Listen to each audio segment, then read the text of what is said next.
Bwana, sasa leo tuko na mwamba mmoja ambaye kwenye mitandao anatisha sana. Ndio.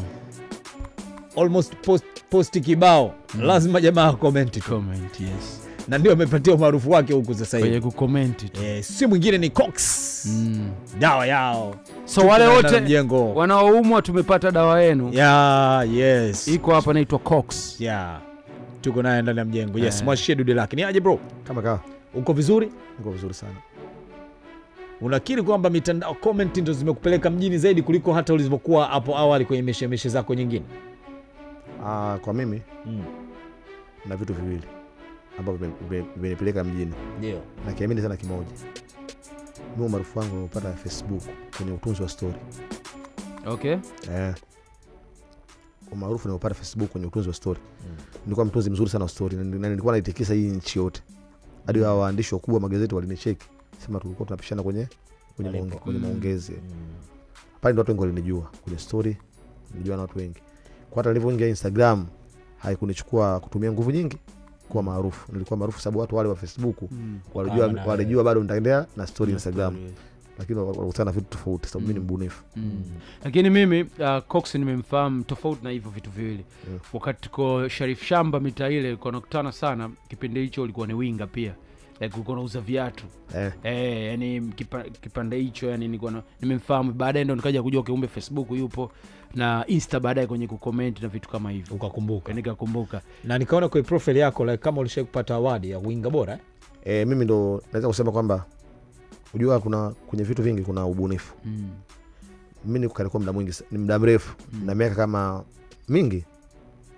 Hata miaka 8 10 imefika. Ndio. Ndani 10 nafika. Yes. Sababu nilitoka kwa brother zangu tu. Nilikuwa naishi kwa brother zangu tu, alileta mjini hapa. Wewe ulitoka wapi?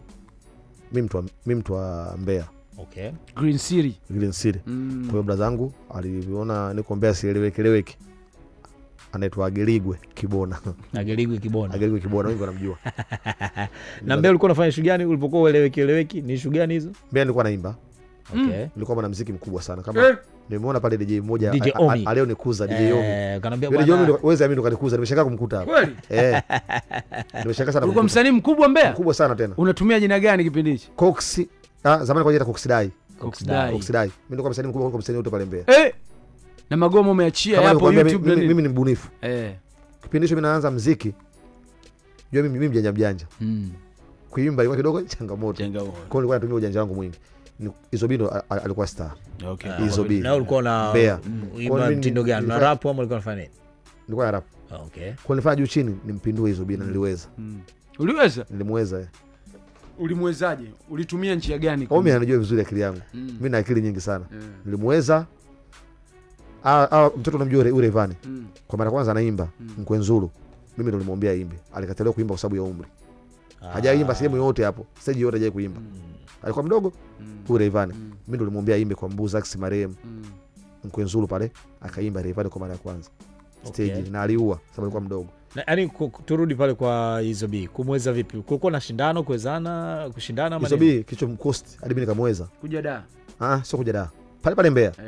Kicho mkosti Izobi alikuwa alijiweka mwamba pale Mbeya. Kwa zile talenti ambazo sisi tunashiriki alikuwa yashiriki. Alikuwa yeye mkubwa. Kwa mimi kwa hadi na zile talenti. Zamani Mbeya kuna klabu inaitwa alikuwa anafanya kazi Omi. Ilikuwa inaitwa Pamos miaka yetu. Ulikuwa mtu hadi wewe maarufu lazima uiteke ile Pamos. Mimi nilitokea zangu Mbalizi huko sielewi chochote, nikatimba mjini. Ngona mpunga. Kufika mjini pale nikakuta kuna washaji wanajiita Mikaskempo ndo master hapo Pamos. Kwa cha kwanza plani yangu ilikuwa ni kwa piko ile Mikaskempo. Nikafanikiwa. Ukawa star wewe? Nikawa star mimi. Hapo mimi natamani kujua ulifanyaje, ulikuwa unaenda kwenye medias unajitangaza ama uliwezaje?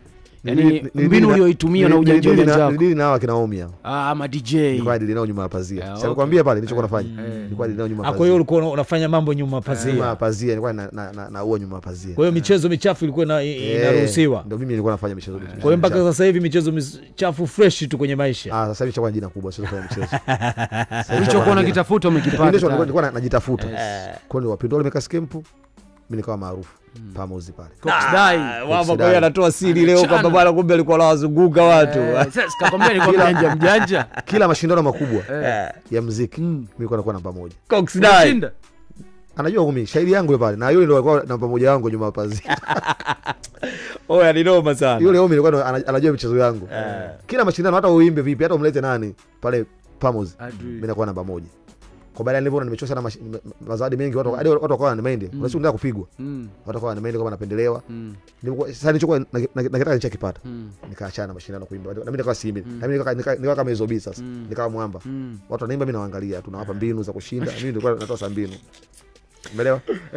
Kwa sasa ulipokuja Dar sasa Fraza akakuita. Ilifika baadaye familia yangu iliona kama mimi sieleweki, sababu shule nishazingua. Uliacha shule? Shule nilimaliza form 4. Nilikuwa sitaki kuendelea na chochote. Kuendelea. Kwa kuna baba zangu amesoma sana. Anaitwa Giligwe Kibona. Huyu namshukuru sana, maisha yangu yote sije kumsahau. Akawapiga sisi zangu simu, namtaka uaje Dar. Ndio alinileta Dar kwa mara ya kwanza. Nilikuwa naishi kwake. Na ndio hapo kaanza story zako za Facebook zile. Nimeishi kwake, nilikuwa sina simu kubwa, nikapata simu kubwa nikiwa kwake. Kwa hiyo nikajiunga kwenye mitandao ya Facebook. Kwa hiyo nikasoma mtandao ule. Haya sasa, huku nitafanyaje? Nikajitafuta kwenye story. Nikawa maarufu. Mimi ni story zako zilikuwa zina content gani? Nilikuwa nachanganya vya comedy na mapenzi. Mimi ni mbaya sana na story. Mimi naandika sana mimi mbaya sana na story. Ndio jana nilikumbushia Instagram jana, kama ukiweka kwenye page yangu, kwa jana nilikuwa na post story jana. Kwa post biashara story. Nilikuwa kidogo nakumbushia watu. Kwa Facebook nikaiteka pia. Mbele nishamaliza hapo. Mbele mtu mwambie kitu kuhusu mimi. Kwamba Facebook kwa mwambie mtu kuhusu mimi. Hamna msanii hata ukubwa wote hapa. Alikuwa Facebook mimi kaniweza. Mimi nilikuwa mkubwa sana. Sawa sawa. Facebook ikawa imeisha muda wake. Naishi kwa brother hapo. Sina maisha. Na zilikuwa zijaanza kukulipa hizo story. Baadaye nianza kuuza. Kwa WhatsApp zile mtindo kwamba okay. Nikawa watu walinifuata wengi. Nifanya kazi. Nikawa sielewelewi. Baadaye nilitwa kuna video moja sisi kuitaja, nilitwa. Nikawa naandika stories za short stories za kwenye media yao. Pale nikapata akili, mtu akaniambia sikia usifanye hivi. Tengeza magrupu unauza stories zako. Kwa nikawa na magrupu yangu kama 4. WhatsApp. Kwa mimi nilikuwa naishi kwa sababu ya story, wewe amini. Nilikuwa nakula na hapo sasa kama kwa brother. Nikawa naishi ghetto. Nashinda ghetto asubuhi hadi usiku. Mimi naandika story tu. Naenda kula narudi ghetto story tu. Ilikuwa ndio kazi yangu story. Hapo kwenye story nikampata bosi mmoja hivi. Umeelewa? Anaitwa Young Master Classic. Yupo kale yako pale. Akaniambia sikia wewe una jina kubwa. MC. MC. Wewe unamjua. Akaniambia una kipaji afu una watu wengi. Fanya hivi. Hiyo story haziwezi kutoa kimaisha sababu unauza story. Nilikuwa nauza story buku. Nilikuwa kwenye grupu langu aliuingia lazima utoe buku. Akaniambia mimi naenda China kuchukua nguo na vitu vingine hivi. Nitakuwa nakutumia. Jaribu kuona post Facebook hapo. Nilikuwa na Facebook siwezekani. Kwa zile alikuwa akitumia vitu na post Instagram. Wewe mimi nimepost siku mbili vitu vile nilikuwa watu wengi wananicheka, wanataka kunisupport sababu watu wananipenda sana Facebook. Nilikuwa napendwa. Kwa watu wanatabasa kunisupport. Kwa watu wengi wananisupport kwenye biashara yangu ya nguo, kofia, masweta. Nikaona sasa. Nikaona sasa mbona kuna hela nyingi sasa huko. Sababu nikiuza kwa mfano nguo hata 5 4 ni hela nyingi kuzidi nauza story. Wewe mimi taratibu nikaanza kuondoka kwenye story. Kwa kwanza kwenye maindi kwenye magrupu yangu wana left, wananiambia na ringa na vimba. Kwa mimi kwa kitu changu na kitafuta. Ndio nikaingia rasmi kwenye biashara winga. Miaka mingi ukawa ni winga maarufu. Miaka mingi mimi nafanya winga Kariakoo pale, mawinga hakuna. Sawa sawa. Walikuwa mawinga wale, kuna mawinga aina mbili, kuna mawinga wa mitandao na mawinga wale ambao wapo Kariakoo, wale ambao wanatafuta wateja, wanatembeza mtau na nini. Sasa wale mimi niliwazidi kwenye ubunifu. Mimi mbunifu sana. Nikabuni vitu vyangu mjini, mbinu nyingi. Basi maisha yakawa naenda. Nikawa maarufu Kariakoo. Kwa hiyo kila sehemu ambapo mimi nikigusa. Sasa hivi kuna yule winga mwingine, unaonaje movement zake yule mchizi ambaye anajulikana sasa yeye zaidi kama winga? Nani? Hamna winga wote Kariakoo ujuane bila mimi. Yule mchizi kwenye mitandao bwana clip ana rekodi winga Kariakoo na nini. Yule ajita pochi mimi. Yes. Yule comedian, yule mtoto wa juzi. Yule kaja juzi tu. Sio winga lakini yule ni comedian. Mimi nimeanza winga Kariakoo, hakuna underground zile. Sawa, yule sio winga amkutana naye kwenye mishemishe. Yupo Kariakoo. Nadhani kwenye mambo ya pochi nadhani. Ila yule anaigiza sana winga. Ila mimi ndo best winga. Mtu nilipoa tuzo wa best winga, mimi best winga. Yule mimi ananijua mimi. Hamna winga anajua mimi Kariakoo. Wewe unja Kariakoo pale kama winga usimjue mimi. Utakuwa unaigiza. So sasa hivi ufalme wako uko kwenye nini? Kwenye winga ama kwenye comment tu watu ndio kutambua huko? Mimi ni best commenter Afrika. Hapo unawezaje Cox dawa ya kucomment kwenye page za mastaa, like unaona kwa muda huo Diamond kapost umecomment kabla haja kublock na nini, labda akapost msanii yote mkubwa, unakuta kila sehemu Simba ndo sana uko kwenye yani page za Diamond kumbe ka block alimtia block bado hajaachia hajaachia. Sijaamua sema. Na alikublock kwa sababu gani? Utukutu wangu tu mitandao. Zile miusho yake Alikuwa anazingua wakati nazingua kweli, sijanganya. Nazingua sema mimi watu wengi wa Instagram hawajui. Hadi watu wana wamaindigi. Ulimcheck Simba kwamba oya. Vipi mwanangu achia basi mwanangu ama nini? Watu wengi wa Instagram hawanijui. Mimi Cox nilivyo. Mimi mtu ambaye napenda sana kufurahi muda mwingi. Muda mwingi napenda kufurahi. Na furaha yangu iko mitandaoni. Umeelewa? Furaha yangu iko mitandaoni. Kwa hiyo mimi mitandaoni chochote ninachofanya sipogo serious zaidi ya biashara. Mimi niko na umpost kitu chako wewe. Watu wamecomment hivi, mimi nataka kwenda tofauti na wale watu. Mimi ndo furaha yangu. Mimi kwa watu wengine wananichukia ati unaropoka sio nini, ila mimi napendaga furaha yangu mimi mitandao. Kwa hiyo nikiona mtu ampost kitu, mimi mtu wa jokes sana, mtu wa utani sana, napenda kuvuruga mambo. Wasanii wengi ni wanangu, wameshanizoea wanacheka, ila ambao hawajanizoea huwa wana panic. Kwa Diamond aliniblock kwa sababu akunizoea. Na aliniblock kwa sababu watu wengi hawajui. Leo nataka ndio siri moja. Diamond aliniblock kwa sababu ya Instagram, Diamond aliniblock kwa sababu ya Facebook. Ulikuwa unamzingua Facebook? Facebook page maarufu sana. Diamond alijiunga Facebook, mimi tayari niko Facebook tayari. Kwa hiyo mimi nilikuwa napenda comment kwenye kama Instagram unavyonaga na kwenye page za watu maarufu napenda comment. Kwa Diamond nilikuwa na sababu kupata umaarufu kwa jamaa, mimi nilikuwa namuongelea shit za ajabu. Kwa hiyo sometimes watu wanafanya makusudi kumuongelea mtu. Watu wajuaje tu mitandao, watu wengine wanaongea shit si kwamba wampendi mtu. Anatafuta attention. Yes. Kwa hata hii kusifia vile pia ni attention ya watu wengine. Kuna wasanii wengine mtu namkubali msanii sema post kitu wanataka comment shit fulani, watu wawe busy na wewe. Ndio watu wengine tunapendaga hivyo, ila sio kwa tunamchukia mtu. Diamond namkubali sana na wadogo zake, marafiki zangu. Uliandika nini hasa ikawa comment ya mwisho sawa na kublock? Na Diamond mimi siku comment hadi sikumtukana yeye hadi akaniblock.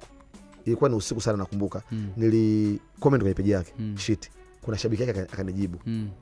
Mimi nilikuwa natokana na shabiki yake. Mnajibishana pale sasa hivi. Bishana usiku sana. Unajua watu wengi Instagram hawajui. Unataka Instagram uone vitu vingi, ingia usiku sana. Ukiingia midai jioni watu wanakuwa, ila ukiingia saa 7 unakuwa mnaga watu. Kwa unaweza kuangalia vitu vingi. Kwa Diamond zile comment zake aliziona sababu ilikuwa ni usiku sana. Naamka asubuhi nikakuta ameshaniblock. No. Kwani Cox hauna account fake? Nazo. Lakini au tayari kustaja. So fake za vitu vibaya. Fake ni kwa ajili ya watu walio ni block. Si ndio wewe unawachora kule. Fake zipo. Ila situmii vibaya. Na utumiji mimi ukiniuzi na kuface na account yangu mwenye Cox dawa. Unajua kama umeniuzi. Siwezi kutumia fake. Sababu ni kujisumbua. Moto unawashangaa, yani mtu umpendi mtu unatumia account fake kumtukana. So unajisumbua. Comment hizo zimekusaidia vipi kwa biashara zako nyingine? Maana unaona pia una biashara sasa hii. Na ile biashara unayofanya sasa hivi ni winga ama tayari umeshakuwa mmiliki rasmi wa bidhaa ambazo unauza? Mimi na duka unajua kwanza. Okay. Kwa comment watu wajuagi. Mimi zamani nilikuwa na comment ili watu wapeje busy na page yangu, angalie biashara yangu. Mimi comment nazitumia kwa biashara, watu wajui. Sifanyi sifa. Comment zimenipa wateja wengi, comment zimenipa maarufu. Yaani napenda watu sababu ya comment. Kwa hiyo hata kwa biashara hizi nausana mtu atapesa comment zako. So mtu anakuambia chukua hata 60 kisha lete jinsi mbili. Mtu anakupenda wewe kwa sababu ya kitu unachokifanya. Mimi comment siwezi kuacha. Hadi nazeeka. Na nishakuwa kilema. Na kwenye comment unaweza kumchana mtu ama ukamsifia mtu. Kuna mawili hapo inaweza kuchana. Mimi Gigi dada mwanangu kabisa Gigi yani. Pia hapa ndio kabisa nilikuwa naongea naye, naenda kuna nani kutoka hapa. Gigi Money. Ila sometimes unamnyea. Sometimes unamnyea, niko naye tumekaa hivi tunakunywa na mnyea. Sababu anajua Cox anajitafuta kupitia nini? Comment. Kwa huwa mind. Last time nimeona comment ukimwambia ile ukacomment kwa boss unafikiri kwamba dada kiuno kigumu, nafikiri Nasma si ndio alirekodi kama anacheza comedian. Watu wanangu wale. Sema unajua Cox. Sijui unajua mimi ndo njia zangu, kwa wananiachaga toka kiredio sio nani hao. Huwa na comment shit kwenye page zao wanacheka tu sababu unajua Cox anajitafuta. Mtu ambaye atanimenda kwenye comment, mtu ambaye anajui kabisa. Kila mtu ananijua. Kukufuata inbox vipi? Wengi sana. Wanakumind ama wengi sana. Wafu wasijibugi. Hata wastaafu kunifuata boss kwa shit kunitukana na mimi ndo naongeza sasa. Turudi kwenye picha jamaa leo kupeleka Kariakoo as winga mpaka sasa hivi una duka lako. Mwamba ulivyosikia kwamba like na mimi sasa nimejipata nimeenda kwenye na biashara yangu. Alisemaje? Like kama ulimwangusha hivi ama alifurahi kwamba umejipata mwana sasa hivi?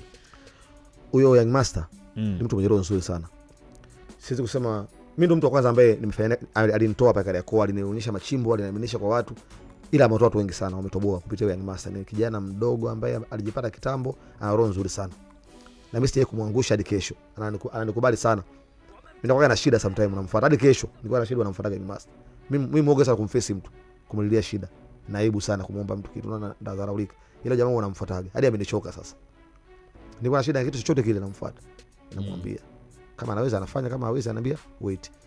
roho nzuri, mstaarabu, mpole, sije kwa maana yani mimi nimekaa naye miaka zaidi hata mwaka wa 8. Ulimshirikisha kwamba sasa hivi nimeshapata biashara yangu sasa hivi, na nilimwalika au unachukua vitu pia, nilimwalika siku nafungua duka langu, nilimfuata wewe anafungua duka, sina hiki na hiki na hiki, akaniambia unataka hiki, kama nataka hiki na hiki, alinipa pia mzigo wa dukani. Duka liko Kariakoo pia? Tabata. Sasa usikie sana pale. Kwa sasa hivi tena Kariakoo winga umeachana naye? Nikakosa siwezi kuondoka mimi rais wa Kariakoo, best winga pale Tabata. Kunikuta mimi machache sababu pale anajina sana mke wangu. Pale nifungua ofisi ambayo nimweke busy mke wangu, ila mimi Kariakoo siwezi kuondoka hadi na Maida. Sasa na okay, ngoja kabla hiyo hajajibu swali, anawezaje kucomment? Utazipata tu mwanangu, hizi utazipata. Kucomment, unawezaje kucomment kwa page tofauti kwa wakati mmoja? Mimi mtu ambaye niko busy sana na simu. Okay. Nikiwa kwenye bodaboda, nikiwa kwenye daladala, nikiwa kwenye Kariakoo, hata ukija ofisini, wengi wanakuja ofisini wanajua. Mimi nitakuja ofisini, unaweza kuona mimi naringa ila siringi. Mimi mtu ambaye niko busy sana na simu muda mwingi. Sio kama nafanya hivi, nishakuwa nimeshajiona, nishakuwa kilema. Addicted. Mimi hadi mke wangu sometimes ananimind. Sababu mimi asubuhi nikiamka hata saa 12 nikishtuka, mimi na simu yangu. Na pesa na mitandao niliko muda mwingi. Ndio maana na comment sana. Nikiwa hata nikirudi usiku, hata nirudi usiku kama saa 8 saa 9 lazima niingie Instagram niangalie, nikilizika ndo nalala. Hapo ndio maana na comment sana. Mke wako kukumind ya like kwamba upo busy na simu, ama anakumind kile ambacho unachokiandika? Sometimes anaona akisikia story na mashosti yake kama mume wako amemchamba mtu na nini. Nacho mkubali mambo yangu mtandao afuatilie. Okay. Hata unasema nimetukana, haiwezi kuniambia. Na alikuja baada ya mitandao hata hivyo, sio maana yake. Yule nilipata Facebook. Kwenye mitandao hiyo. Facebook nilipata miaka mingi. Wakati tunaandika story. Miaka hiyo mchumba wangu hadi tukaoana. Kwa maana najua vizuri mara alimcheki, alikucheki. Kwa hiyo umeoa shabiki yako. Number 1 fan. Tatizo na alikucheki ulimcheki. Yaani mke wangu yoni anafuatilia Instagram. Sababu ameweza kujua mimi navuruga mitandao Facebook. Kwa hiyo yeye amenizoea. Watu wamekuwa sio mcheshi, na kama mke wako anacheka sana, hata acheki. Yaani kanizoea, hata unasema nimecomment nini. Hata unasema jamaa anataka ile mwanzo, yani huko ilikuwaje, yani alikutumia message ama story imenigusa.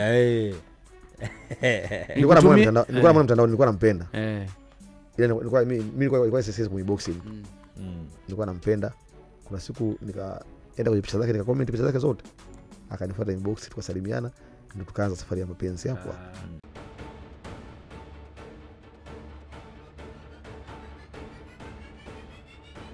Unaangalia Nipe Tano na Khalid Gangana. Lakini Cox, zamani kama ulikuwa ujiposti wewe, ilikuwa post, watu walikuwa hawajui kabisa sura yako. Watu wanajua sana. Yani walimwengu wengine mitandao mipya, naona huyu anaandika story. Naoni watu wanajua, watu ambao wanaona comment zangu afu hawajuagi. Mimi nashangaa sana napost picha mtu anambia kumbe ndo Cox, nashangaa sana. Wengi sana wanakomenti kumbe ndo Cox. Ila mimi najiposti sana tangu Facebook. Tangu mbele watu wanajua, sasa nafahamika sana bro. Mimi nataka na kutoka kwenye Cox Dai mpaka Cox Dawa Yao ilikuwaje? Cox Dawa Yao kuna dogo mmoja hivi wa Kitunda, kipindi naishi sasa kabla zangu, tumetoka Magomeni tumemea Kitunda. Alikuwa na internet cafe chake, alikuwa anaendaga pale. Kwenye aero alifunga Facebook. Pale tuka na baada katika story wasema tubadilishe jina hili. Tufanyeje? Kuna demu akajidai nani Dawa Yao. Nilikuwa namuelewaga sana. Yes. Kwa nini nikajiita Cox Dawa Yao ili nimpate yule demu. Na ulimpata? Baadaye nikamtupa, nilipokuwa maarufu nikamtupa. Lakini ulikuwa naye. Nilikuwa chat naye sana. Hadi kuna video yangu ya kwanza nilishoot na Skana, nilishoot naye yule. Sasa hivi kwa zake nje huko sasa hivi. Alimpata jibu. Alimpata yani aliruka naye. Alifanikiwa. Target team. Bwana tuko na Cox Dawa Yao, best commenter wa Afrika. Au sio? Na mimi watu kitu ambacho watu hawajui. Mimi ndo mtu ambaye mwenye post nyingi Tanzania kuliko mtu yoyote. Mimi na post kuzidi followers. Hizo hesabu takwimu umezifanya vipi? Umejuaje? Yaani watu wengi sana nishawaambia hadi nishawaambia watu na waidi ya mtu mwenye post nyingi kuzidi followers. Hakunaga. Ni mimi tu. Sio Tanzania nadhani. Wewe post zako ni nyingi kuliko followers. Yuko tofauti. Yaani post 600, followers 400. Turudi kwenye kutoka ustaa kuimba na nini. Kuimba sasa hivi basi umeacha? Na nyimbo nyingi sana. Nadhani sasa msimu wangu wa kuimba unarudi kuanzia mwezi wa 7 nadhani. Utaanza kuachia ngoma. Na ngoma nyingi naanza kuachia sasa. Sasa hivi na muda, nilikuwa sina muda, sasa hivi muda nao. Niliona kuna picha moja ulinionyesha kwamba like kwamba About Band ilivyoanza. Like kama ulikabidhiwa kuwalea ama ni nini ile. Maana kama niambia mkubwa Fela kanikabidhi watoto hao. Kwa kuvalisha. kwenye show zao, kwenye interview zao, kwenye vitu vyao. Kwa kuvalisha tu. So nilikuwa navalisha kwa wanangu. Hadi leo wanangu, watu wanangu. Na juzi kati ulienda kwa Mbosso alinialika. Mbosso mwanangu sana. Alikuwepo, si jamaa yule pipi yule kule kivuli kitunda. Clip kilivuja cha pipi. Yes, na bali ile picha sasa. Ile picha ile. Yaani wanasema Cox umempost mke wako juzi kati. Alafu hapo kwa pipi kama unaomba namba hivi. Na alicha hivyo. Yaani mke wake alikuwa sehemu nyingine. Yaani kwa birthday ya mke wake. Au sio bwana? Yuko hapa afi anatoka ndani anaenda nakutana hapo. Na pipi nini kinaendelea pale Cox? Pipi tena. Watu pipi ilikuwa simuombe namba. Pipi namba yake ndio muda mrefu sana. Yaani namjua mimi miaka mingi. Pale tu sana red carpet. Kwa hiyo tuongea show zetu nyingine. Sio nani alirekodi ile video akapost. Na pale yuko mke wangu juu. Kilicho mke wangu alikuwa pale. Alikuwa KFC. Na familia. La sivyo ingenikosti siku. Alirudi huyo mke jamani. Post tu ipostiwa. Aliona. Sema akuni text sababu unajua nitaenda kule. Akamwambia mwanamke vipi na anamjua. Nikamwambia atakuwa tuongea show yetu pale. Yalisha pale. Yeye nadhani siku ile asingo pale. Sasa ubaya ni huyo mwanamke sifa ambazo wako nazo mitandao. Ndio maana watu wengi walishangaa. Ila mimi namjua kitambo. Mimi wengi sana najua nao kitambo. Na ile kitambo mambo yake ndio vile tu pipi Yule naye amezibuka miaka miwili tu. Lakini mwanzo alikuwa fresh. Alikuwa fresh tu mtu. Unajua mitandao ilivyo? Mtandaoni sio yeye tu. Unaweza mtu kafanya kitu cha ajabu ambacho utegemei afu kinaenda. Ndio kinaenda. Kwa hiyo kienda sasa wewe ni kama nani huyo? Inabidi uende na upepo wako iko kitu. Kuna comedian mmoja ajita nani? Waambia na MC Mboneke nadhani. Mboneke. Alikodiki clip anakimbia. Akaongeje sijui. Akasema irudiwe. Yeye alifanya vile kama tu. Ila ilivyoenda ikabidi ende nayo hivyo. Bana kwa hiyo kipindiko wewe Mbeya amba Lulu na nini fresh tu yani mastaa nini watoto wadogo kwangu. Umemlea vile vile. Mimi naimba yule alikuwa tu mtoto mdogo tena mdogo alikuwa shule ya msingi nadhani. Sema alikuwa anaumbile yule mtoto alikuwa ana shape zamani. Alikuwa na umbile kubwa. Kwa hiyo kipindiko la 6 anaingia jua zamani Mbeya. Jua imeka nyuma nchi kidogo ilikuwa ina heshima. Watoto wadogo walikuwa hawaruhusiwi kuingia klabu usiku. Kwa hiyo Mbeya walitenga ilikuwa kuna talent show inaanza 6 hadi saa 2. Hiyo nimependa Sumona kwamba tarehe alizuiliwa kwa sababu ya utoto. Haki naomba ndo DJ. Kwa disco la saa 8 mchana hadi saa 2. Saa 2 tumetolewa nje. Ikaanza disco la usiku. La usiku kwa mtu mdogo ruhusu kuingia. Sasa yule Mbarula alikuwa ana umbo kubwa, alikuwa mzuri, shape kubwa nini. Kwa hiyo alikuwa anacheza kote shule ya msingi. Alikuwa mdogo. Alafu hizo nilikuwa hata mazoezi sina. Dada zake ndio rafiki zangu. Kama mtoto mdogo. Hapo ameweza kunidharau juzi tu alikuja mjini hapa lile. Kwa nini anakudharau sasa umesema? Sikasha naye kajipata ajitafuta. Kwa anaona tuko sawa ila mtoto mdogo kwangu sana. Na wewe unamdharau? Mimi si kudharau mtu yote. Mimi nilivyo hivi si kudharau mtu yote. Ila mimi huwa naangalia mtu aliyekuja kwangu amekujeje, ana tabia gani. Kwa naishi na tabia zake. Mimi sidharau mtu yote. Unawazungumziaje hao ambao pia sasa hivi wamekuwa wanafuata upepo wako kucomment? Umeona sasa hivi watu wengi sana imekuwa kama ni tabia yao kucomment. Zamani ilikuwa mtu comment unakuwa una shobo. Una shobo sana. Mimi zamani walikuwa wanatokanaga. Una shobo sana. Hiyo ni kweli. Kila page una comment, unajipendekeza kama star. Mimi nilikuwa nacheka tu kwa sababu wale hawajui mimi nataka nini. Ila baadaye washajua Cox anataka nini. Watu walivyoona nipata jina kwenye comment, basi hivyo mko wengi sana. Wasanii wanakutumia sasa hivi? Wengi. Azikupush kazi zao. Wengi sana. Ila na mimi sipush kazi za msanii wote. Na push kazi za msanii ambaye ananisupport. Huwa push tu. Wewe unataka kusupport vipi na wasanii? Nunua vitu vyake. Nunua vitu vyangu. Vitu vyako za wengine unaweza kusikia kama labda unauza vitu vya midosho. Mimi siuzi midosho. Kama una midosho poa, ila mimi na support mtaani support. Ndio nilivogo mimi maisha yangu yote. Support. Ila wasanii wengi sana wanatumia kazi zao. Mimi na support mtaani support. Unaona maisha like kama picha limebadilika hivi Shoni. Kwamba wewe mwenyewe unajishangaa, yani ile kucomment ilivyokusogeza katika maisha yako kwamba kuna ustambo unapatikana easy labda ama ukikomaa kidogo tu kwenye mitandaoni like hivyo. Sababu naye sasa hivi Cox labda baadaye utapata endorsement manini like unaenda huko yani tags zitakuwa ni wasanii kwamba nawe unaalikwa ni star na nini. Unaona maisha yalivyobadilika Sema tu mimi na ushauri kitu kimoja. Hawa na comment wasigege tu comment. Comment uko na plan na kitu fulani. Hiyo mitandao bana ipo, itakuwepo, sometimes itapotea, ila hakikisha mtandao unatumia kwa mtandao kikuingizie kipato chochote. Maisha yamekuwa magumu sasa hivi. Mtandao unaweza kukupa hela. Ndio unaona hata TikTok wale wanapata sana mashavu kwa wasanii, wanafanya challenge, wanalipwa. Hakikisha mtandao unakulipa. Usitumie mtandao kwa sifa tu. Hawa kila Juma Lokole sio nini hawa page za udaku. wengi wanapost umbea ila kwa labda wanapost matangazo ya biashara. Watu wanaishi sababu ya Instagram, wewe amini. Hapa hizo wako wanapata hela nyingi, wanaishi wanunua magari watu sababu ya mitandao. Kwa mitandao ukiletea uchizi, utaenda kwa chizi hivyo. Ila mitandao ukiletea akili, itakupa vitu vya maana. Mitandao ina pesa. Zamani maisha yalikuwa ni kwenye, yani maisha zamani sasa hivi tofauti. Sasa maisha kwa mitandaoni. Hakikisha mtandao unaotumia unakupa pesa. Usitumie yani unatafuta followers wengi wa nini? Una comment, unatukana watu. Followers unataka wa nini? Followers hakikisha followers wanakupa hela. Lakini watu wengi nafikiri itakuwa maana yao ni hiyo. Wanaweza wakafanya ujinga huko kwa sababu baadaye watu wengi wanatafuta followers. Mimi nao kitambo. Kwa hiyo mimi na commentigi sana watu waendelee kuniona, ni waendelee kunijua mimi nipo. Hilo wanasupport kwa biashara zangu. Si comment sifa. So kama kuna page au comment maana yake hiyo page hapo siku hizi nimekuwa natibia na comment page nyingi. Inafasa na kitu gani umepost. Mimi na comment mtu ambaye sio star. Ila kipost kitu ambacho unaona mimi unajua mimi comment zangu ziko hapa. Sio kichwani. Mimi nilikuwa na post hivi dakika sifuri tu muda huo ushawaza au comment nini? Muda huo na comment kitu ambacho unajua mimi sifikiri. Kwa sababu sometimes sio star tu au mwanamke mshajaza kapost kitu. Nikaona mimi nika comment fast sana. Sio star tu. Matokeo yamekuwa positive sana ama kuna kipindi kama uliona kama hiki ninachokifanya nazingua kwa sababu ya tukio fulani lililokupata? Sasa napata simu nyingi, message nyingi za ajabu za kuniletea vitisho. Sasa mimi ni mtu ambaye mimi najua mimi nafanya vitu vingi vyote ila sitaki kufanya kitu ambacho nitafanya wasemaje? Nitavunja sheria ya nchi. Ndio maana napiga nyingi mambo ya siasa mimi nakata kabisa. Kwenye Instagram yangu siwezi kumtukana kwenye comment. Sijui mimi Instagram watu wajue kitu. Instagram wamenipini wenyewe. Mimi page yangu siwezi kupost watu wanagombana. Kwenye page yangu Instagram wananipaka zile nini wanareje restrictions. Page yangu siwezi kutukana. So tusi kubwa hata matusi ya kawaida ya Uswahilini ninashangaa. Juzi nilikuwa nashangaa. Nilikomenti kitu sio tusi, ni neno ambalo ni baya ila ni la Kiswahili. Instagram wakalifuta wakanitumia kwenye ndio yangu kwenye Instagram status kule kwenye status. Instagram kuna watu wa kuripoti kwamba wameharibu. Mimi Instagram page yangu hata niliposti kuna clip ya shabiki wa Chelsea alisukumwa. Mimi sio shabiki wa Chelsea. Yaani nilipenda ile clip alisukuma akajigonga ukutani. Instagram wakanitumia wakaniambia umeharibu sheria za Instagram, wakaifuta clip wakanifungia mimi nikawa siwezi kuingia live wala comment.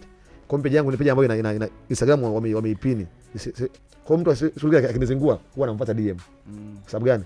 Sitaki kuvunja sheria ya nchi. Wewe sio shabiki wa Chelsea, ni shabiki wa club gani? Timu gani? Mimi shabiki tu soka la bongo basi. Ambapo Simba huyo. Basi. Mimi mpira wala shabiki sababu Spain stress za mpira. Mpira ni stress ujue. Wewe Simba inumize, Manchester inumize. Basi wewe utakuwa ni Man U wewe. Nitakuwa kicha. Wewe utakuwa ni Man U wewe. Hamna. Washikaji wenzao kufanya biashara Kariakoo vipi? Wanatamani kukutumia kupush biashara zao. Na litawezekana hilo ama kwa sababu na wewe tayari umeshakumfanya biashara ni ngumu tena kufanya nao biashara? Mwanzo nilikuwa sifanyi matangazo ya biashara. Sababu watu wengi ambao wananicheki ni watu ambao wanafanya biashara ambayo kama yangu. Nilikuwa sifanyi mwanzo. Ila kuanzia mwaka jana mimi hata wewe unaposti unauza vitu kama vyangu. Ukiniletea mimi nakutangazia. Wamemchokoza Bea, tumerejea tena. Tuko na Cox dawa yao au sio Cox ulikuwa unamalizia cha kusema hapo nikakukatisha nikamwambia shikilia hapo. Na watu wanaongea kitu cha mwisho kwamba watu mimi wanizoee. Ni comment kwenye page yote kitu tu wanizoee. Mimi ndo nilivyogo mimi furaha yangu iko mitandaoni. Na pia wanisupport kwenye biashara zangu. Na naomba soon narudi kwenye muziki. Suni. Hivi wale mawinga wa kitambo kidogo wenye miaka 8-9 Kariakoo wengi wamefanikiwa. Wengi wao mimi nadhani wamefanikiwa. Mfano mwingine ni Coco Smart. Unampata Coco Smart? Yupo alinikuta pale yupo hadi sasa hivi. Coco alikukuta? Alinikuta pale. Na maanisha kwa muda mrefu sana kwa sababu Coco tangu 2015. Wao winga nao ni sehemu ya kujitafuta. Sasa hivi anaduka. Winga sema mimi ninavyoona kwa mimi siwezi watu wasinichukulie vibaya. Ila winga ulikuwa zamani. Sasa hivi kuna nini? Watu wengi kila mtu winga sasa hivi. Watu wengi ambao watu wengi ambao waliheshimu hela kipindi kile wengi wamefanikiwa. Sisi tulikuwa tuheshimu hela. Tujua kama maisha yapo siku zote tu. Maisha yamebadilika. Sasa kila mtu winga, mteja kawa winga. Sasa hivi Kariakoo imekuwa kubwa kwa mtu hawezi kuambia kitu chochote. Hayana hiyo. Wangu matapeli wengi sasa hivi. Mtu atumia tu hela 100,000 na mteja mkwani anamzima, mteja ashatumia na mtu 100,000 mzima, haizita kuamini mtu. Kwa wingi uko enzetu. Watu kwa tuamini, watu bado bilioni 5, milioni 6 watu wa Kenya wanatumia enzetu, yani tunaringa, hadi mteja unamringia. Mteja unaweza kumwacha hata sehemu bigiboni pale, hata masaa mawili anakusubiri tu. Unaoga nyumbani kitunda huko, unaoga unajiandaa, mteja anakusubiri. Kariakoo kwa ndogo, afu vitu vilikuwa adimu. Sasa hivi imekuwa kubwa kama China ndugu yangu. Kuna zali ushakutana nayo sema tu kwa sababu una mke au kuwa na namna like kaweka mpunga afuka kukubali kinoma. Wengi. Sasa sina hata mke wangu. Si nikwambieje. Tunasema hizo story. Anasikiza redio. Asijue sasa unamkubali kiasi gani hata unamkubali. Unaongea yeye anajua ila ni nzuri kuiaminisha umma kwamba jinsi gani unamkubali. Wanawake wanafurahi. Leo ni siku ya baba, sio siku ya baba duniani. Una chochote cha kumwambia mke wako ambaye anakulelea watoto wako? Analea watoto wangu ana akili sana. Yes. Mwanamke ambaye anamtaka kuishi naye ndani. Vitu ambavyo nilikuwa tangu nasoma habari uliorozesha yote anao. Ndio huyo. Mungu amekubariki, ndio. Sema naona kuna kitu fulani. Unajua biashara yako kuna fursa nyingi sana. Yaani hiyo ya winga nao unaiona kwamba kumbe kuna watu wanaishi hivyo, waliishi hivyo, wamelea familia zao fresh tu kabisa Wewe anajua watu wametoboa ndugu yangu, watu na magari na majumba. Hizi biashara za winga ndio maana kwa mimi mitandao utumie kiakili. Sio kama kwa smart sasa. Tajiri anaenda China anarudi. Na wengi yani na mwenyewe mipango yako ni hiyo baadaye. Mimi kidogo si nipoje, ndio watu wengi wanashangaga. Ndio watu wanaposema una gari unapata bodaboda. Mimi na familia muda mrefu. Mimi nimeoa na miaka 10. Cox unatupanga brother. Wallahi. Miaka 10. Mimi mkubwa kabla hujakuwa star Mbeya ama nini? Wewe umeolea miaka 10 iliyopita Facebook hapa. Mimi mkubwa uje kwanza. Mimi nimeoa na miaka 10 kwenye ndoa. Na mke wangu bana. Yani ndani ya ndoa na miaka 10. Nilijua labda akiwa na miaka 10 asi kwamba umri. Kwa 2015 wewe ndio umeoa. Mimi na miaka 10 kwenye ndoa. Okay, hapo sawa. Yes, hapo sawa inawezekana. Hilo sawa. Unajua nilishtuka akasema miaka 10. Na miaka 10. Sawa. Nimeanza kuishi na mke wangu mimi ghetto. Chumba kimoja, godoro chini na redio basi. Tutaipiga hiyo ngoma hiyo. Umeelewa? Ya Moni Central Zone. Umeelewa? Baadaye kwa hiyo nyumba tunaoishi hapo ndo winga umeweza kukulia kwangu. Nikahamia chumba na sebule kwenye hiyo nyumba. Tukahama na mke wangu. Mke wangu naishi naye. Safi tu. Baba bora ni nani? Kwa hiyo kuna maisha ambayo mimi kuna maisha Cox dawa yao. Kuna maisha ambayo mimi ninayo, sipende maisha ya kufanya kitu sababu nikafanya. Utakupelekeshwa. Kuna pili kwa wanangu walinonoka magari watu. Wewe unazingua wewe, una gari, kitambo zako na magari. Mimi siishi maisha hivyo. Cox uende China leo watu wanaenda China, mimi siishi maisha hivyo. Mimi nafanya kitu ambacho kwa muda huo mimi nakitaka. Ndio nafanya. Nitanunua gari nikiamua, nitaenda China nikiamua muda wote. China shilingi ngapi? Milioni 3 sio. Mimi shindo kwenda China. Sema siwezi kufanya kwa sababu tunafanya mimi na familia, nasomesha mtoto, nasomesha watoto wawili. Au shule za kawaida. Kwa hiyo siwezi kuishi maisha kuiga, ambao baadaye itani cost. Kwa mimi mambo ni taratibu. China nitaenda nikiamua. Beo unaenda lakini? Wewe unaenda sana.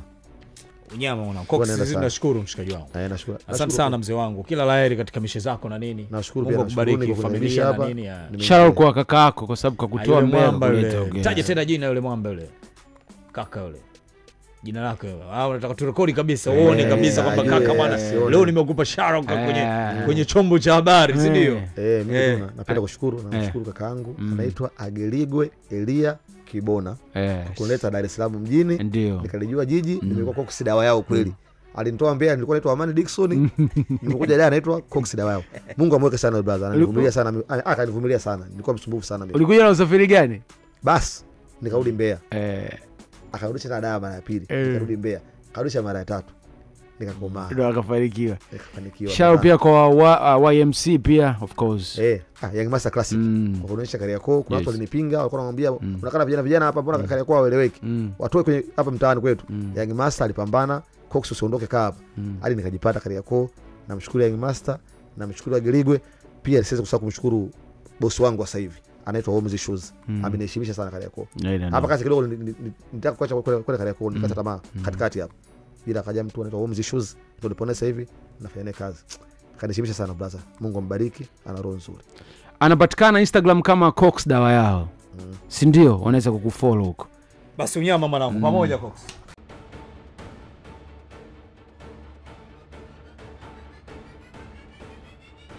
Unaangalia Nipe Tano na Khalid Gangana.